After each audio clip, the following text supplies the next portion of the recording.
자, 요한계시록 이슈풀이 진행하도록 하겠습니다. 이쪽으로 와서 이렇게 최첨단 과학기술. 일단은 지금 요한계시록 들어가기 앞서서 이거 먼저 한번 봐야 됩니다. 히브리에는 숫자의 의미가 있습니다. 헬라 문학에도 의미가 있지만 히브리의 숫자 의미가 무엇인지 이게 다 요한계시록에 나오는 것들이거든요. 다는 몰라도 되지만 여기서 우리가 알아야 될 거는 3, 4, 7, 10, 12, 특히 10이랑 12는 확실히 알아야 됩니다. 이때 잠깐 짚고 넘어가겠습니다. 1이라는 것은 히브리 문학에 있어서 하나님이라는 거예요. 한 분이신 하나님. 이해되시죠? 1은 하나님, 하나님의 수. 2는 뭐냐? 1이 나뉜 분열, 즉 2는 죄의 결과라는 거죠. 2는 안 좋은 숫자입니다. PPT에 있습니다. 3은 뭘까요? 성부, 성자, 성령, 삼위일체 하나님. 그렇죠? 그 하나님께서 지으신 성부와 성자와 성령이 함께 지으신 창조의 세계라고도 말하기도 하고 어쨌건 삼위일체 하나님. 되게 중요한 표현입니다. 4라는 것도 있는데 동서남북, 사계절, 즉 이제 그 자연 세계를 이야기하는 거죠.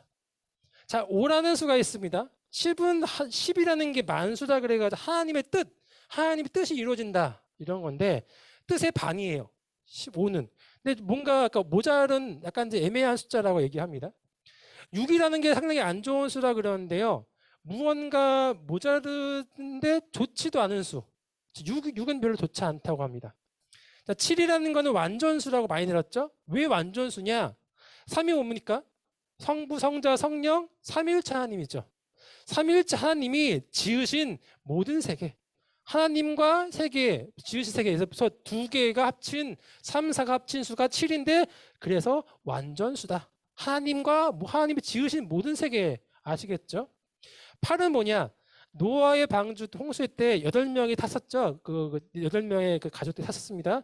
그때 새로운 출발, 8은 새로운 출발이다 라고 하는 거고 9라는 것은 여기 보니 별 뜻이 없대요.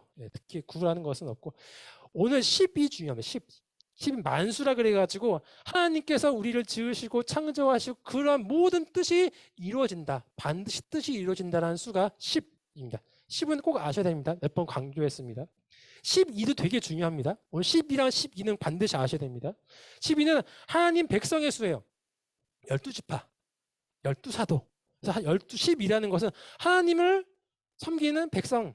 이거 나중에 스크립트를 하나 드릴까요? 나중에 찍어서 자, 딱 스크린샷 찍어가지고 고화질로 올려드리겠습니다. 그렇죠? 그럼 해도 됐어요. 핸드폰 안 찍으셔야 돼요.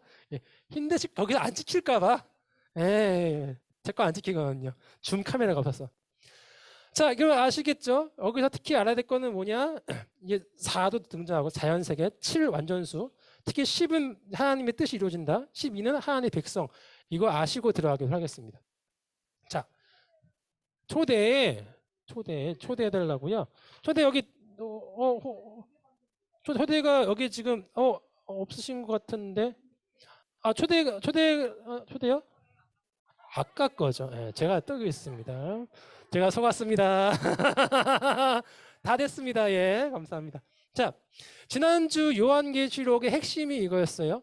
예수님의 계시를 적은 것이 요한계시록이시고 예수님이 쭉 우리에게까지 오시는 것, 내가 진실을 속히 오리라가 핵심이었다고 했어요. 예수님이 우리에게 오시는 과정이 요한계시록이다. 그 이상 말하지 마십시오. 이상한 데 빠집니다. 예수님이 우리에게 오시는 거, 오실 적에 하나님의 백성은 예수님을 기다리는 거죠. 하나님의 백성이 아닌 사람은 그게 심판 내리니까 안 기다리는 거예요. 그게 요한계시록의 내용인 거죠. 자, 그래서 대충 설명드리자면 요한계시록에 등장하면 4장부터 5장 사이에는 하나님의 왕자가 보입니다. 왕이 계시다. 근데 왕이 계시는데 나중에 볼 겁니다. 왕이 엄청난 위험에 대한 모습이에요. 엄청난 위험을 갖추고 계신 왕이 등장을 하는 거예요. 그 말씀이 그분이 일곱 두루마리, 7인봉. 7개의 인봉이라는 거는 왕이 보면 촌농을 띄워서 두루마리 편지에 놓지 않습니까? 왕의 인장 찍고서 7개면은 가장 극비 중에 극비 중요한 문서 중에 중요한 문서인 왕 중의 왕이 쓴 가장 중요한 문서를 가지고 왔다. 왕의 위엄으로 가장 중요한 문서가 있었다. 이게 뭐다? 하나님의 말씀, 성경책, 모세오경 뭐 그런 거라고 보시면 되겠습니다. 근데 그 말씀대로 산 사람이 있나요? 모세도 못 살았어요. 누가 살았죠? 오직 어린 양이신 예수 그리스도 한 분만이 그 왕의 위엄으로 왕의 말씀대로 살아내신 예수님 한 분밖에 그 말씀대로 못 살았다. 그 인봉을 뜯을 수 있더라. 자, 그 다음에 등장하는 것이 그 말씀을 뜯었죠. 말씀이 있었죠. 말씀의 인장을 하나씩 인장을 띄면서 말씀을 선포하는 거예요. 뭐 간단하게 모세오경 그거예요. 하나님 말씀이 선포된다. 왕이 그 위험한 그 왕좌에서 말씀을 선포하십니다. 자, 그러면서 그 말씀 이미 하나, 둘, 셋, 넷, 다 이렇게 떨어지면서 말씀 선포하는 과정이죠. 그러면 그럴수록 말씀대로 살지 못하는 사탄의 세력들이 왕의 뜻과 내가 다르네? 막 흔들린다는 거예요. 그 흔들리는 정도가 말씀이 선포되는 것만으로 사탄의 4분의 1이 흔들려요. 요한계시록 6장 8절에 나와 있습니다. 4분의 1이라고. 자, 그래서 흰 말, 붉은 말, 검은 말, 청황색 말 말하지 않겠지만 하나님의 말씀이 가서 흰 말이 말씀을 증거하는 거예요. 붉은 말, 검은 말, 청황색 말이 말씀만 증거해도 사탄의 세력들이 곧 왕이 오시는구나 두려워 떤다. 그런데 그 말씀을 들은 하나님의 백성들, 순교자들은 탄식하는 거죠. 하나님 말씀만 증거하지 마시고 제발 오셔서 우리의 눈물 좀 닦아주시고 죄를 좀 때려주세요. 그게 바로 순교자들의 탄원기도. 언제까지니까? 6번째 말씀이 선포하죠. 걱정하지 마. 진노의 큰 날이 올 거야. 그때 되면은 너희를 억눌렀던 사탄들은 다 뽑힐 거다. 좀만 기다려. 근데 왜 속히 안 오신 이유가 뭐다? 악한 사람들도 하나님께 돌이킬 수 있는 기회를 주신다. 그동안 우리는 고통받는 시간일 수도 있겠죠. 그날이면 진노의 큰 날이면 14만 4천 명이라는 하나님의 백성이 구원받는다. 이따가 14만 4천 뭔지 알려드리겠습니다. 그때 하늘의 제사가 이제 열리고 나중에 왕의 행차하십니다. 왕이 말씀 선포했으니까 말씀대로 행하셔야겠죠. 왕이 행차할 적에 뭐합니까? 나팔 불죠. 나팔을 부는데 첫 번째 나팔을 분다. 그건 뭐냐면 왕이 좀 더 가까이 왔다. 그것만으로도 하늘에 사탄의 세력들은 마치 불우박이 떨어지는 것 같은 거예요. 그렇죠? 두 번째 나팔이 불었습니다. 그것만으로도 하나님 가까이 오시죠. 그것만으로도 불 붙는 큰 산, 바벨론이라는 뜻인 건데 바벨론이 불이 타는 거예요. 그것만으로도 그 바벨론 제국들이 먹던 강과 물이 말라요. 하나님 가까이 오시는 것만으로 그 큰 위험이. 그것만으로도 나는 해야, 나는 달이야, 나는 떨어지지 않는 왕이야, 신이야 했던 해달별 신이라고 했던 그 우상들, 제국들의 왕들이 그것만으로도 빛을 잃어요. 무저갱이라는 건 이 땅이라는 거예요. 사탄이 통치하고 있는 이 지역이 무저갱이라는 것이 그런 땅입니다. 한마디로 사탄의 권속 아래에 있는 이 세상, 그걸 무저갱이라고 그런 거예요. 사탄의 영역. 그것만으로도 사탄의 영역이 흔들리는 거예요. 영역이 줄어들면서. 그때에 천사들이 드디어 낫을 갈면서 제대로 한번 심판해보려고 네 천사가 이때 1, 2, 3, 4 때 하나님이 적당히 해라 했던 천사들이 드디어 하나님 말씀대로 제대로 한번 해볼 낫을 갈면서 아주 그냥 준비하고 있죠. 그런데도 불구하고 이게 심판을 준비하고 있음에 불구하고 이 사탄들은 회개했다, 회개 안 했다? 회개 안 하더라. 왜냐? 와볼 테면 와봐라. 여러분, 완악한다는 거 알죠? 예수님이 오시는 거 보고도 대제사장들 예수님이 하나님의 아들인 거 알았습니다. 부활하신 거 알았거든요. 그런데도 돌이키지 않았어요. 왜냐? 돌이키는 순간 내가 갖고 있던 지위, 부귀, 명예가 사라지니까 회개 안 하는 거예요. 맞아요. 내가 이 뻥끈 열고 회개하면 뭐 영혼 살겠죠. 지금 갖고 있는 부귀, 영화는 다 사라지는 거예요. 회개 안 하죠. 맞죠? 그때에 두 증인이 등장을 하는데 이 두 증인은 교회를 이야기합니다. 모세와 엘리야의 가르침을 모세와 엘리야가 했던 사역이 말씀 증거였거든요. 그 말씀대로 살아가는 두 증인, 스가랴서에서도 보면 나와요. 두 증인이라고 두 감람나무 나와요. 두 증인이 갖고 있는 사명이 무엇이냐면 하나님 말씀대로 살아가려고 그렇게 하면 할수록 세상에 박해가 당하더라. 이 42달이라는 1260일 때 말씀드릴 겁니다. 박해 당하더라. 그런데 결국 말씀대로 왕이 초림한다는 예언, 예수 그리스도가 이 땅에 나신다는 성육신의 예언이 최종적으로 나팔이 불면서 제일 가까이에서 불었어요. 예수님 오신다. 그러면 이제 사탄들은 어떻게 되죠? 회개해야죠. 아니죠. 왕이 오십니다. 그리고 나서 여인이라는 건 이 두 중요한 교회를 얘기하죠.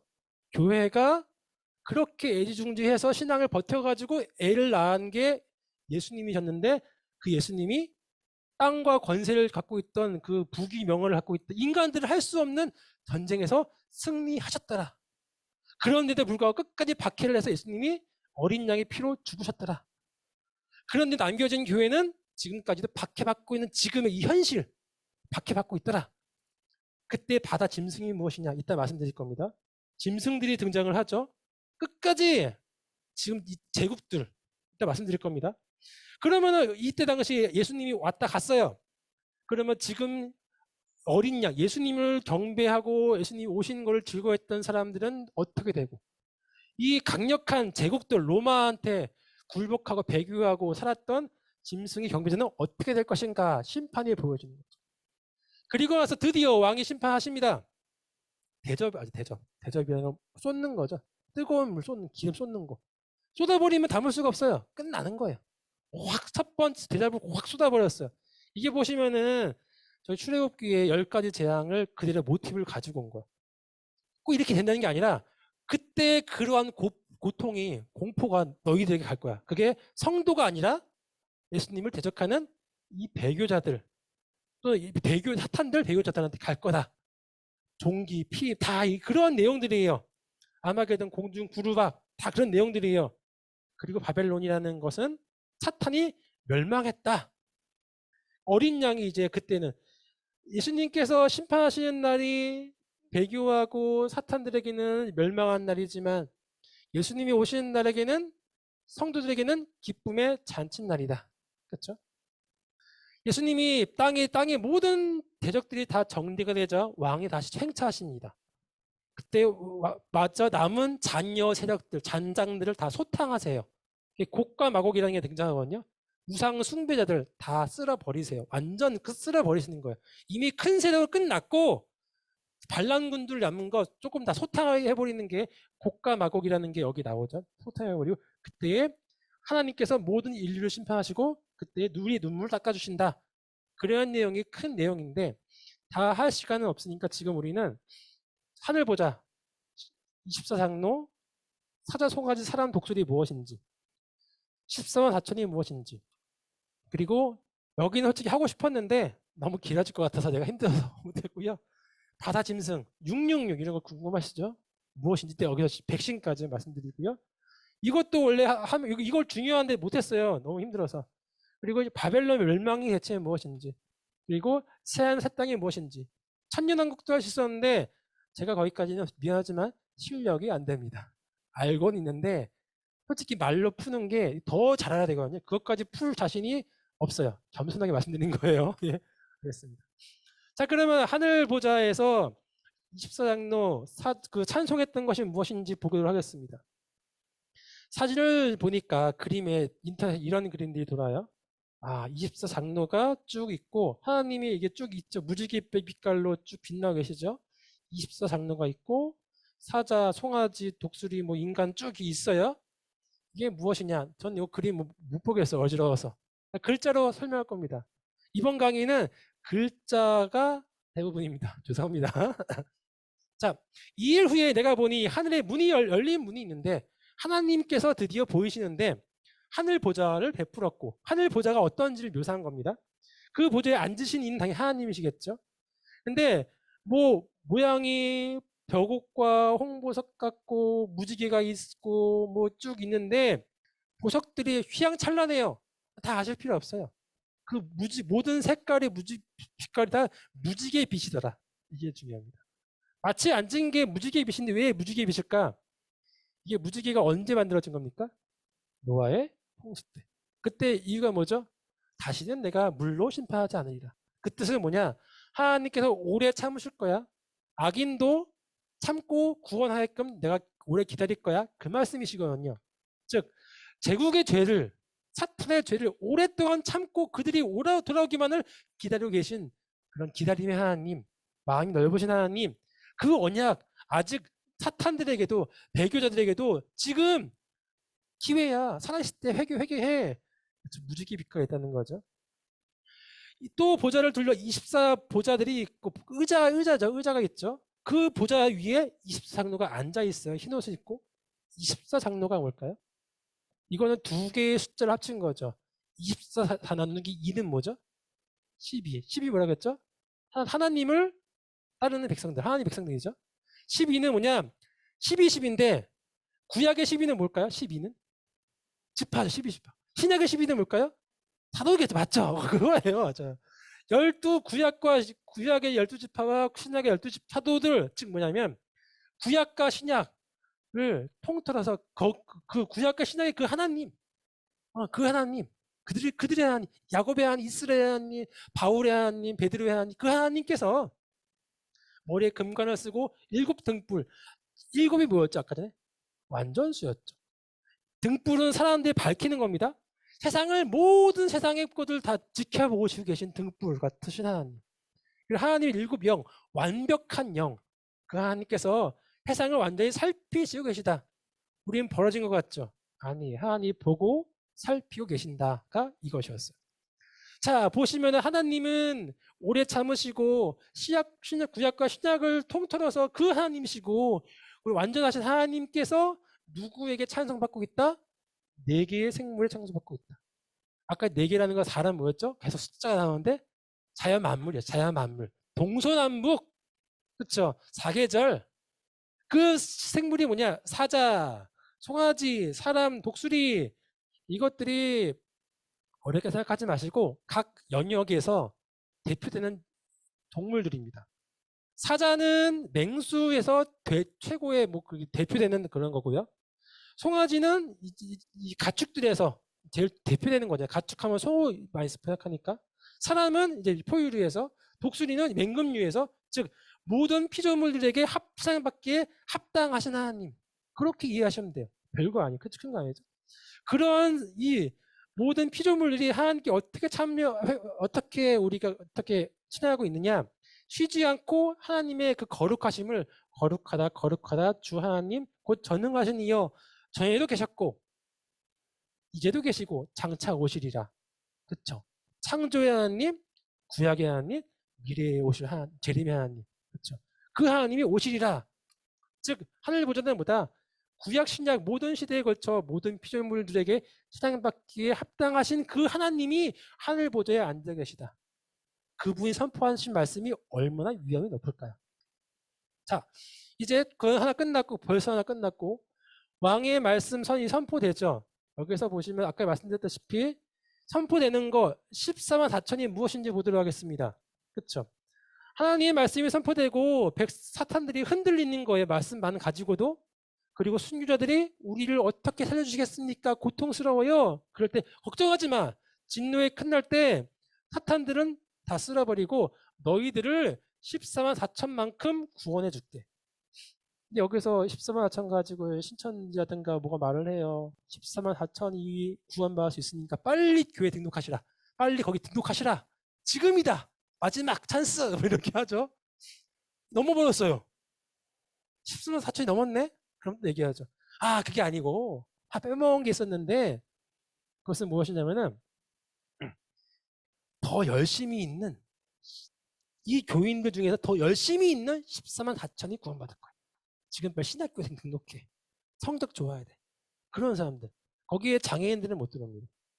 힘드신 분 아니고 돈 많고 좀 이쁘시고 능력 있고 그런 사람들이 14만 4천에 열심히 해야 들어올 수 있는 자기네들끼리도 박 터지는 경쟁이 터진 거예요. 과연 그게 맞을까? 보도록 하겠습니다. 자, 내가 인침받은 자들의 수, 인침받았다는 것은 성령님께 인침받았다는 뜻이에요. 깊이는 안 들어가겠습니다. 근데 그 수가 14만 4천이래요. 이게 핵심이죠. 왜 14만 4천일까? 14만 4천에 이거 산출하는 공식이 있습니다. 아까 전에 이렇게 말씀드렸죠. 14만 4천이라는 수가 나오려면 이러한 공식이 필요해요. 12 곱하기 12 곱하기 10 곱하기 10 곱하기 10이 돼야 14만 4천이 돼요. 이 공식이 돼야 돼요. 12는 뭐였죠? 아까 전에 여기서 보시면 하나님 이렇게 생겼어. 그렇죠? 두 개를 나올 수가 있죠. 10은 뭐죠? 하나님의 뜻이 이루어진다. 하나님의 백성을 곱하면 그게 뭐죠? 뭐라고? 넌센스. 하나님의 백성 12 곱하기 12는 뭐라고 할 수 있을까요? 그냥 모든 하나님의 백성 쉽게 얘기해서 그렇죠? 너무 많은 모든 백성. 그냥 하나님의 백성은 전부 다 싹 다 하나님의 뜻이 곱하기 됐어요. 그럼 뭐죠? 하나님의 뜻이 맞죠? 완전하게 이루어진다. 쉬운 거예요. 얼마나 완전하면 3번 곱합니까? 즉 하나님의 모든 백성에게 하나님의 뜻이 이루어지는 게 하나님이 여러분에게 뭐 하신지 뭡니까? 딱 하나예요. 예수님 이번에 하셨어요. 구원받으라는 거죠. 그렇죠? 구약부터 신약까지 똑같습니다. 하나님께서 백성에게 원하시는 건 뭐예요? 그 뜻이 뭐예요? 성경 주신 이유가 뭐예요? 구원받으라는 거예요. 모든 백성에게 구원받아라. 13마천은 그 수가의 상징이라는 겁니다. 모든 백성들이 하나님의 뜻대로 전부 다 구원받는 게 하나님의 뜻이다. 그러니까 지금 너희들 사탄을 숭배하는 사람들도 하나님께 돌이켜라. 하나님은 넓으신 분이세요. 크신 분이세요. 어떻게 그 소수만 딱 구원하고 나머지는 딱 버리십니까? 과일도 아니고. 그런 게 아니거든요. 근데 요게 성경 말씀에 그 다음 구절에 나와 있습니다. 하나님의 모든 백성이 요 밑에 구절에 어디 나와 있을까요? 제 표시에 놨는데. 이 일 후에 내가 보니 각 나라와 족속과 백성과 방언에서 하나님의 모든 백성이 어디 나와 있죠? 아무도 능히 셀 수 없는 큰 무리. 나와 있네. 배터리가 없다고 해서. 네. 아무도 셀 수 없는 큰 무리라고 이미 나와 있네. 답이 나와 있네. 한글 아시는 분들은 다 알 수 있는 거야. 그러면 하나님 뜻이 완벽히 이루어진다는 건 어디에 나와 있죠? 나와 흰 옷을 입고 손에 종려 가지를 들고 보좌 앞에 어린 양 앞에 서서 큰 소리를 외쳐 이르되 구원하심이. 하나님의 뜻은 뭐다? 내 구원밖에 원하시는. 그러네. 하나님의 뜻은 나무 셀 수 없는 하나님 믿는 모든 백성이 구원받는 게 하나님의 뜻이네. 십선화천 뭡니까? 모든 하나님의 백성이 하나님의 뜻대로 모두 구원받는다. 하나님은 좁쌀 같으신 분이 아니세요. 14만 4천 받고 나머지 마감됐습니다. 가보세요. 이러지 않으세요. 성경책이랑 완전 다르잖아요. 왕이 행차하십니다. 이거는 제가 말씀을 굳이 안 드릴게요. 왜냐하면은 제가 시간상 자 그리고 왕의 초림하십니다. 왕의 초림하 예수님이 직제로 오신 사건을 묘사한 게 이거예요. 여인이 교회라 그랬죠. 아이가 이제 예수님이시고요. 하늘 전쟁은 예수님이 이 땅의 권세를 이기셨다. 근데 예수님께서 이제 그 대제사장들에게 죽임 당하셨다. 십자가에 죽으셨다. 남아있는 교회들은 박해를 당하더라. 그리고 나서 등장하는 게 바다 짐승이 등장하는데 우리 이거 볼 때마다 무서워. 요한계시록 무서워. 짐승이 등장하네. 그렇죠. 짐승이면 성도를 잡아먹어요. 무서워. 그 짐승이 무엇인지 지금 보도록 하겠습니다. 자, 내가 보니 바다에 한 짐승이 나오는데 여기서 짐승보다 더 중요한 게 바다입니다. 바다가 무엇이냐? 뭐 하늘, 땅, 바다가 있겠죠. 하늘은 누구의 영역? 하나님의 영역이라고 했죠. 뭐 땅은 뭐 인간의 영역이라고 보셨겠죠. 바다는 누구의 영역일까요? 바다는 있지만 대표적으로 옛날 제국들이 배를 타고서 바다를 정복하면 세계를 정복한다고 했어요. 그렇죠? 즉 제국들의 활동 무대였어요. 해군이 강한 나라가 옛날엔 최고였어요. 그렇잖아요. 옛날에잖아요. 그래서 그 해군을 반대로 그 해군을 가지고 바다를 점령한 짐승의 제국들, 온 활용했던 제국들 옛날에 뭐가 있습니까? 바벨론, 페르시아, 뭐 헬라 제국, 로마 이런 나라들 말하는 거죠. 뿔이 10개가 있다고 했어요. 뿔은 뭐냐? 들이박는 거죠. 박히면 아프겠죠. 10번 박힌 거예요. 한마디로. 누구에게? 박해가 10번이 있더라. 그 10번에 박았던 왕들이 누구냐? 그러니까 안티오쿠스가 이제 헬라 제국의 왕이었죠. 걔까지 다 합치면은 로마의 9가지에서 10명 됩니다. 교회를 박해한 10명의 왕들이 있더라. 근데 그 중에 머리가 7이래요. 뿔은 뭐고 7은 뭐야? 이건 왕이 맞고 7이라는 건 제국을 말하는 거예요. 7개의 제국, 7나라. 지금까지 이스라엘을 대표적으로 박해했던 7개의 나라가 있었습니다. 밑에 등장해요. 다니엘서에도 등장해요. 그 머리들에는 신성 모독하는 이름들이 있더라. 우상 숭배자 하나님 버리고 나를 섬겨라. 내가 왕이야. 우겼던 나라들이 누구였냐? 내가 본 짐승은 표범이었고 다니엘서에 보면 이 표범을 머리가 4개 있고 4개의 날개가 있어서 어디로 신속히 날아간다고 했어요. 즉 헬라 제국을 얘기해요. 알렉산더가 죽고 4명의 장군들이 헬라 제국을 쪼개먹죠. 그중에 안티오쿠스가 셀루커스 있잖아요. 그렇죠? 그렇게 쪼개진 4개의 나라 표범, 이 바로 표범이었어요. 그 발은 곰이고 다니엘서에 등장하고 있어요. 곰은 페르시아라, 바사라 나와 있죠. 페르시아다. 사자는 누구였을까요? 가장 첫 번째 남유다를 멸망시킨 바벨론이다. 그리고 용 같은 모양이 있는 데라고 다니엘서 이야기하죠. 용은 로마다. 자, 그러면 7개 대답 보겠습니다. 헬라가 몇 개라고요? 4개. 하나, 둘, 셋, 4개. 5, 6, 7. 7개의 대제국이다. 그렇죠? 근데 문제는 뭐냐? 자기의 능력과 보좌와 큰 권세를 그에게 주었더라. 이게 실제로 하나님의 나라였지만 제국들이 성도들을 핍박하고 잡아가고 가두고 박해했단 말이죠. 그 권세가 얼마만큼 된다고요? 42달이더라. 왜 하필이면 42달일까? 42가 뭘까? 이것도 수학자가 산출해 봅니다. 오늘은 이런 날입니다. 수학 하는 날입니다. 수학하면 42달인데 42는 어떻게 아무 의미가 없어요. 42를 년으로 바꾸면 몇 년이죠 이게? 3년하고 3년 반이에요. 3.5. 3.5년 맞죠? 이렇게 보면 이해가 안 돼요. 3.5가 뭐야? 아무 수가 아니에요. 근데 이게 다르게 보면은 7년의 절반입니다. 7년은 몇 달이요? 84달, 그렇죠? 절반이죠. 7은 무슨 수라고 할까요? 완전수. 즉 완전한 기간. 끝날 수가 없는, 끝이 없는 기간이 이거예요. 근데 끝이 없는 기간의 절반이에요. 그럼 이건 뭐죠? 완전수인가요? 불완전수인가요? 불완전수. 뭐야? 끝이 있는 기간. 이 7개의 제국들이 성도를 박해하는데 그 박해 기간이 불완전수예요. 완전수였으면 우리는 소망이 없는 겁니다. 죽을 때까지 박해가 안 끝나요. 불완전수니까 박해는 언젠간 끝나는 기간이에요. 언젠가 끝나는 기간. 그렇죠? 곧 끝나는 기간이 불완전수 42달. 그건 뭐다? 너희들 이렇게 7 짐승의 머리에게 박해당하겠지? 곧 끝날 거예요. 42달. 곧 끝날 수 있는 불완전한 기간이야. 그들이 권세받고 별 쇼를 다 해요. 그러면서 뭐라고 하냐면 죽임당한 어린 양의 생명책의 이유로 이름에 기록되지 못하고 이들을 구원받지 못해요. 그러면서 이 땅에 사는 자들 뭐죠? 이 땅의 쾌락, 부귀 영화를 위해서 배교하는 자들에게는 짐승한테 가야죠. 그래야 죽임만 당하고 저들이 갖고 있는 부와 명예를 받을 수 있죠. 그 짐승에 경배하리라. 선택하셔야 됩니다. 자, 짐승에게 가면은 42달 동안 잘 먹고 잘 살 거예요. 그 위에 심판이에요. 짐승에 안 가면 박해당할 거예요. 42달 동안 죽인다고 그 이후에 영원토록 살 거예요. 얘기하는 거죠. 누구든지 귀인 자는 들을지어다. 사로잡힐 자에게는 사로잡혀갈 것이요. 누구에게? 짐승에게 죽을 사람은 그냥 죽어.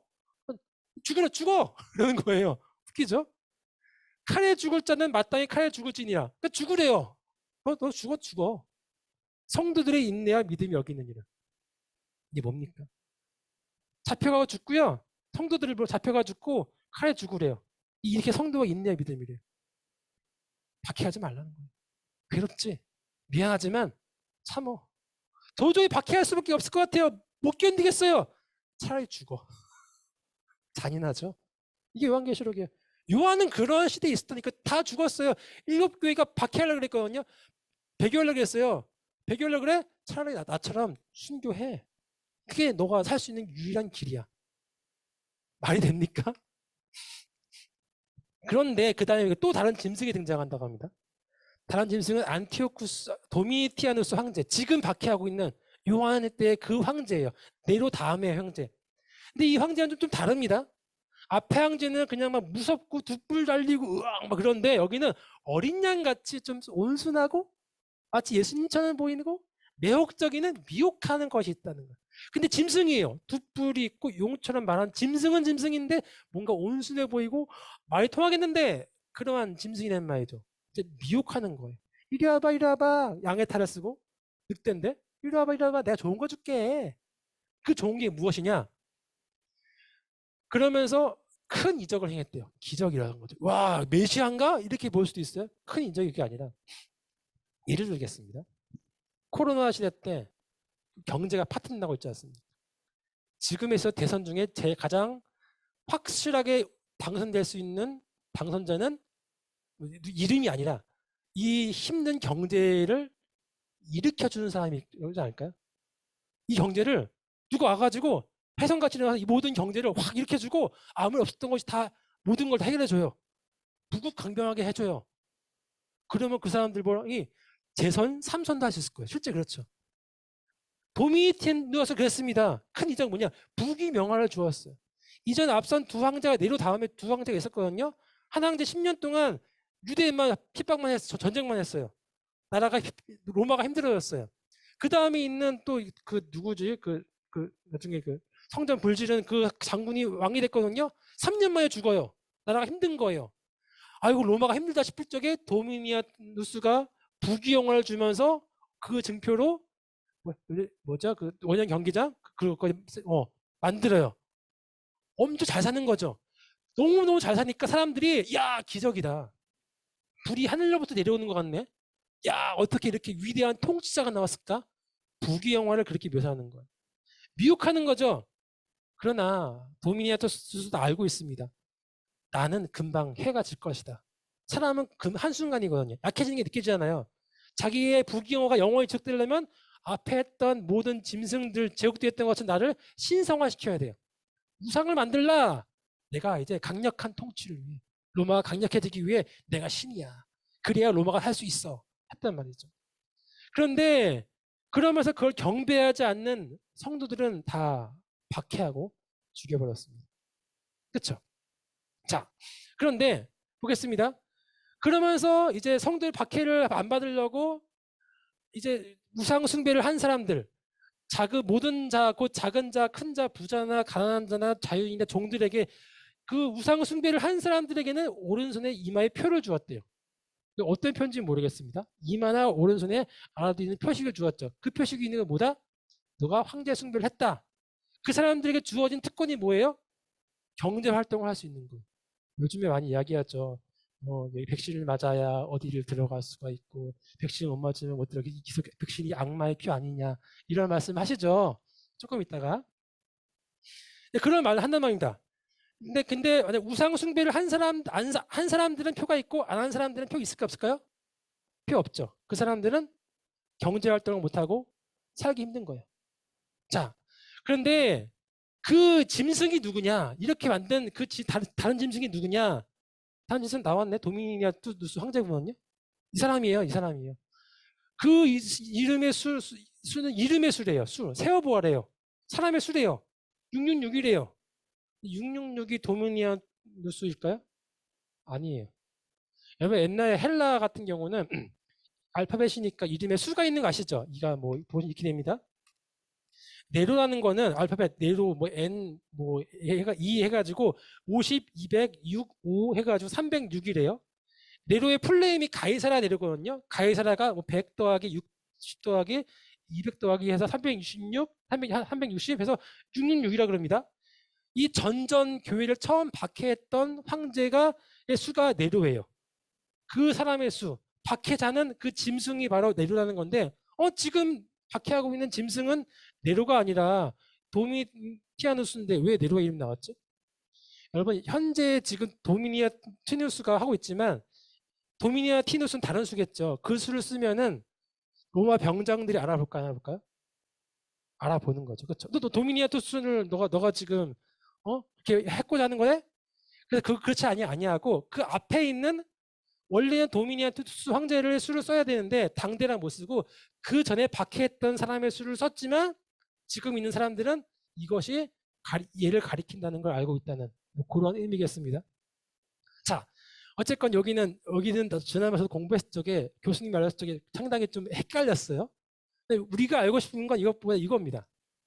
자, 공식을 봅시다. 세상을 피하기 위해서 배교를 하면은 황제 숭배를 하면은 배교의 증표를 손이나 이마에 받아요. 구원 받으니까 못 받습니까? 못 받아요. 자, 구원 받는 건 이겁니다. 여기 잘 보셔야 됩니다. 예수님을 믿기 위해 고난 받았어요. 배교도 하지 않고 순교했어요. 고난 받고 순교했다고 나오겠죠. 구원 받습니까? 안 받습니까? 그러면 한 가지 질문하겠습니다. 백신 맞으면 구원 받아야 안 받아요?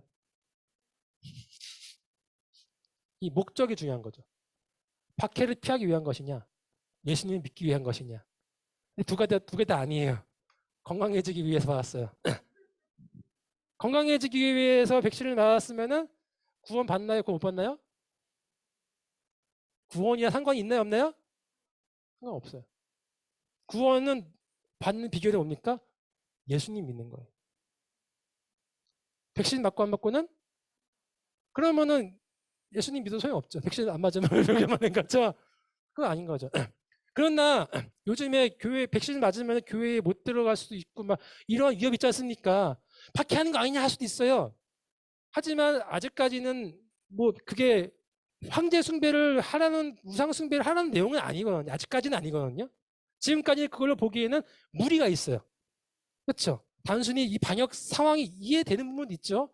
그래서 어쩔 수 없이 하는 것도 있지만 이것이 지속돼서 끝까지 못 들어가게 하면은 그때는 뭘 할 수 있겠죠. 지금까지 백신이 구원 못 받는다라고 하는 거는 악마의 표라고 얘기하는 거는 무리가 있다. 그렇지 않습니까? 강요하지 않겠습니다. 알아서 생각하십시오. 넘어가겠습니다. 자, 왕이 심판하십니다.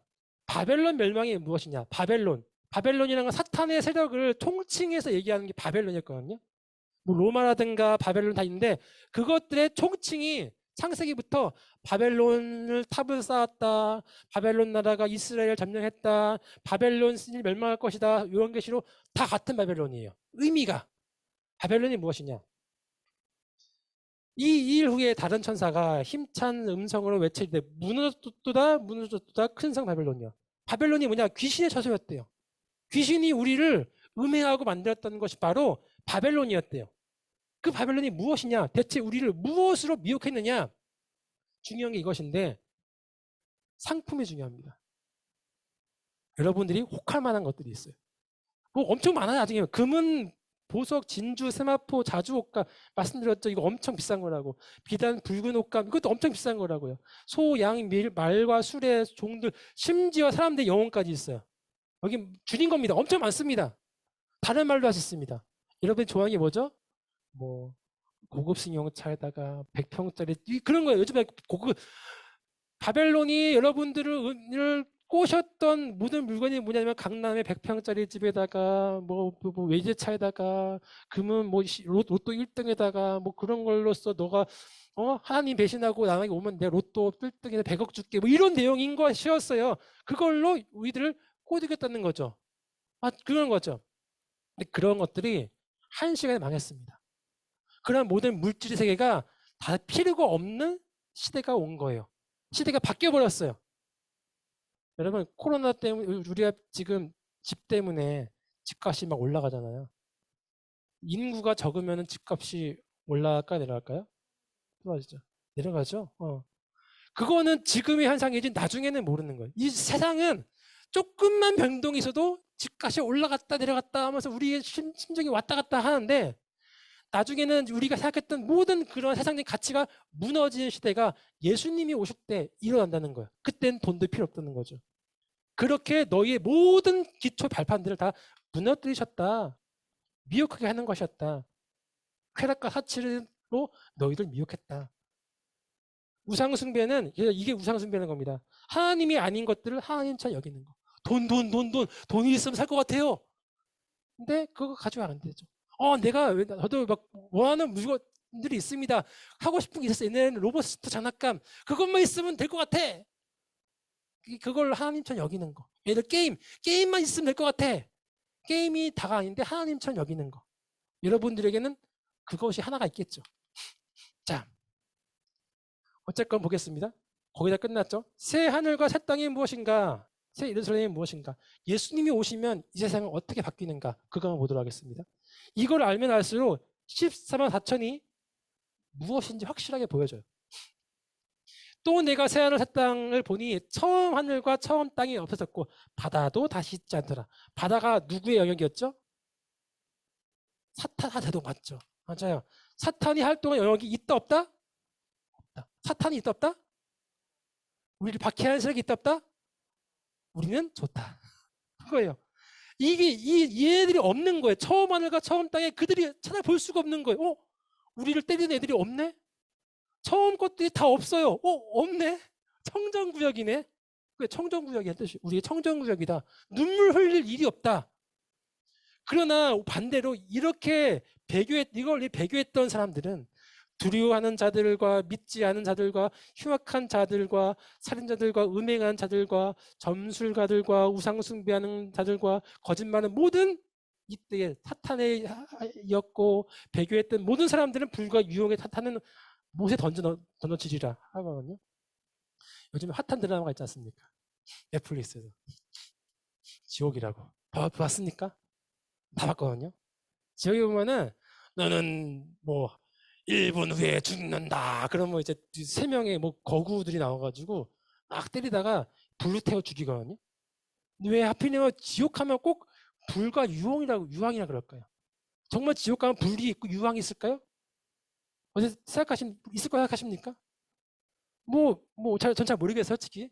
그러나 이 불과 유황이 중요한 게 아니라 둘째 사망이 얼마만큼의 현실인지를 마치 우리가 아는 최대의 고통으로 느껴주는 거예요. 우리가 알고 있는 최대의 고통은 불에 타 죽는 거라고 흔히 생각합니다. 화형.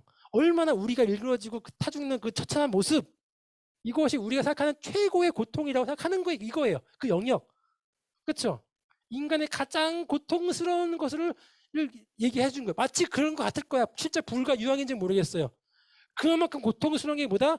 둘째 사망이다. 첫째 사망은 뭐죠? 처음으로 죽는 게 우리의 목숨과 육체와 영혼이 분리되는 것. 이렇게 죽는 거죠. 그렇죠? 우리 죽잖아요. 근데 그거는 살릴 수 있어요. 하나님이 살리실 때 하셨어요. 재림 때. 그렇죠? 근데 둘째 죽음이 뭐냐? 그게 그걸 뛰어넘는 거예요. 우리가 죽어도 소망이 있는 거는 하나님 우리를 살리실 거라고 생각하기 때문입니다. 만약에 살리실 분이 없다면 그게 고통인 거죠. 둘째 죽음보다 하나님과 영혼이 분리되는 거예요. 죽어도 살려주실 분이 없는 거예요. 나몰라 하는 거예요. 그것이 마치 우리에게 불과 유황처럼 고통할 소망도 없는 그런 아주 암울한 현실과 그 불과 유황보다 더 고통스러운 것이라는 거예요. 하나님이 없는 게, 희망이 없는 게. 그렇죠? 그것이 바로 둘째 사망이다. 그래서 새하늘 새 땅에는 무엇이다? 성도를 박해하는 사탄이 없는 청정지역이라는 것이다. 자, 그 재림을 또 하나로 묘사했습니다. 새 예루살렘. 성령으로 나를 데리고 큰 높은 산으로 올라가서 하늘로부터 하늘에서 내려오는 거룩한 성 예루살렘을 보니 원래 예루살렘은 사람이 지은 성전이지 않습니까? 하나님이 지은 성전이라고 그러는 거예요. 그 너비가 되게 희한해요. 정사각형이에요. 네모, 이거 12,000 스타디온, 12,000 스타디온, 위로도 12,000 스타디온. 대체 이게 뭐냐? 12,000 스타디온을 알면은 14만 4천도 더 쉽게 알 수 있습니다. 1스타디온은 경기장, 스타디움을 얘기하는 거였죠. 사투리 같이 스타디온이죠. 스타디온, 이게 콜로세움 스타디온을 기준으로 보는 것 같습니다. 그때 당시 도미니티아누스가 만들었던 그것이 기준이었던 거죠. 거기서 죽은 사람이 알죠. 우리를 박해하고 잡아 죽였던 우리 성도들이 죽었던 그 처참한 현장이 크기가 비교할 수 없을 만큼 큰 구원의 영역을 보여주는 거예요. 높이가 보니까 52m라고 하더라고요. 이 폭이 192m. 1스타디온은 192m이다. 이것이 12,000개가 있대요. 2,304km라는 수학적 공식이 나옵니다. 자, 그러면 예루살렘이 여기 있습니다. 여기서부터 2,304km를 그어보는 겁니다. 정사각형으로. 이렇게 되거든요. 여기에 이게 의미하는 게 뭐냐면 북이스라엘이 멸망해서 잡혀가는 곳이 바로 악메다. 남유다가 멸망에 잡혀간 것이 바로 그발 강가. 그리고 나서 이때 애굽으로 도망간 사람도 있었고요. 애굽으로 도망간 사람들이 수에네였죠. 알렉산더 대왕이 또 흐트러뜨린 것이 알렉산드리아. 여러분, 유대인의 구원은 뭐냐면 예루살렘에서만 일어난다고 했습니다. 하나님의 구원은 뭡니까? 흩어진 모든 하나님을 믿는 모든 사람들은 하나님을 믿기만 하면 그 모든 사람들을 다 구원해 줄 거야. 이게 바로 12,000 스타디온의 이야기인 거죠. 다른 의미도 있습니다. 12가 뭐라 그랬죠? 하나님을 믿는 백성의 수. 그쵸? 10 곱하기 10 곱하기 10은 뭐다? 하나님의 뜻이 반드시 이루어진다. 하나님의 뜻이 반드시 모든 백성을 구원하실 거야. 결국 12,000 스타디온은 뭐냐면 모든 백성들을 충분히 수용할 수 있는 공간이에요. 여러분, 그런데 이 공간에 14만 4천 명만 들어올 수 있을까요? 맞지 않는 거예요. 모든 사람들이 들어올 수 있게 했는데 14만 4천만 여기 딱 놓으면은 그럼 말이 안 되는 거예요. 솔직히 이것도 이 공간이 아닙니다. 이마만큼 이때 당시 사고방식은 이거면 엄청 큰 거였지만 하나님의 말씀은 뭐냐면 이게 뛰어넘어서 온 우주적으로 모든 사람들 다 구원해 줄게 제발 좀 내게 돌아와 그 뜻인 거예요. 그러면서 모든 수용할 수 있는 공간이었죠. 뭐라고? 근데 뭐냐면 이 모든 게 다 성전이라는 겁니다. 성전이 크게 이만합니다. 성전에는 지성소가 있고요. 성전이 있죠. 성전은 들어갈 수 있지만 지성소는 대제사자 한 명밖에 못 들어갑니다. 근데 문제가 뭐냐면 지성소가 없어요. 왜요? 그 모든 공간이 다 지성소예요. 지성소라는 뜻이 뭡니까? 하나님을 우리가 볼 수 있는 거리라는 거예요.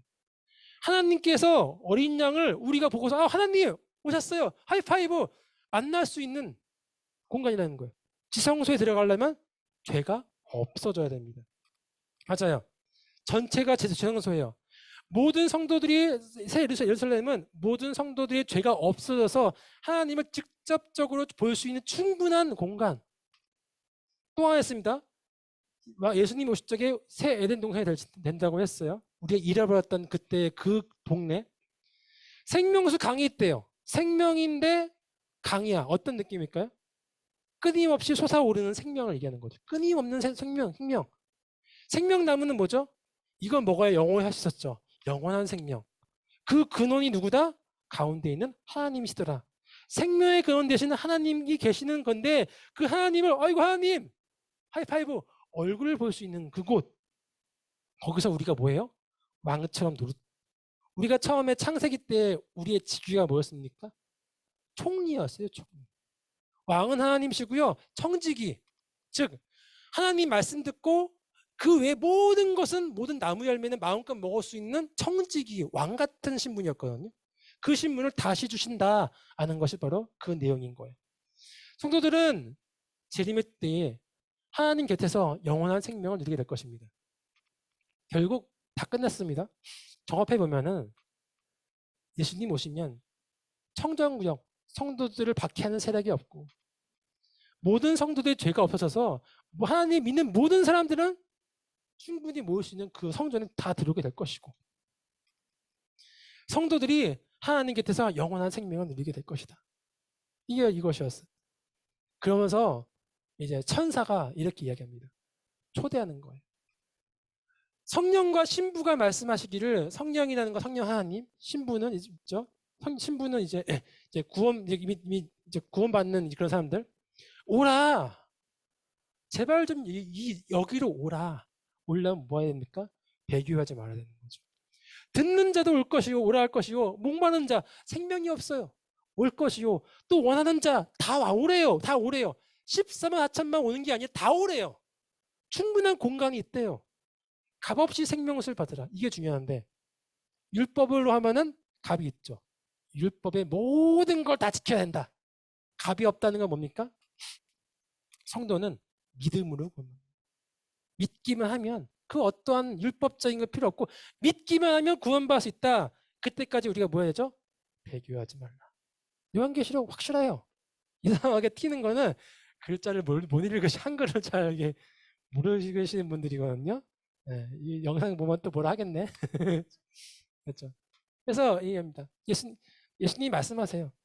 이것들을 증언하신 이가 예수님이세요. 내가 진실로 속히 오리라. 예수님이 오시는 게 요한계시록의 내용입니다. 그럼 이곳에 여러분들 오시기 원하십니까? 그러면 그 다음 구절이 있죠. 저는 정말 살기 힘들 적에 요한계시록 21장 이렇게요. 카카오 뭔지 아시죠? AI 있어요. 정말 힘들면은 혼자 착 누워가지고 방에 카카오 요한계시록 21장 틀어줘. 그러면 네, 요한계시록 드라마 바이블에서 요한계시록 21장 틀어줄게요. 딱 틀어줘요. 그러면 지금 했던 내용이 나옵니다. 그 생명수의 강이 흐르고 그때 막 음악이 흐르면서 하는데 그걸 잘 알아듣잖아요. 너무 힘드니까 그때만큼 기다리는 거. 제발 제발 제발 제발 제발 제발 제발 하면서 막 눈물이 주르륵 진짜 많이 흘렀습니다. 진짜 힘들면 그래요.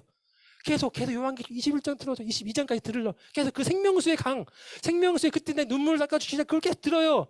그러면서 예수님 마지막 한육구절에 얘기해요. 이것을 들을 증언하신 이가 이르시되 내가 진실로 속히 우리라. 여기가 하이라이트예요. 그런 그 다음 말씀이 뭐죠? 내가 울려 터지면서 그 다음 말씀을 나도 같이 읽는 거예요. 그 드라마 바이블로 똑같이.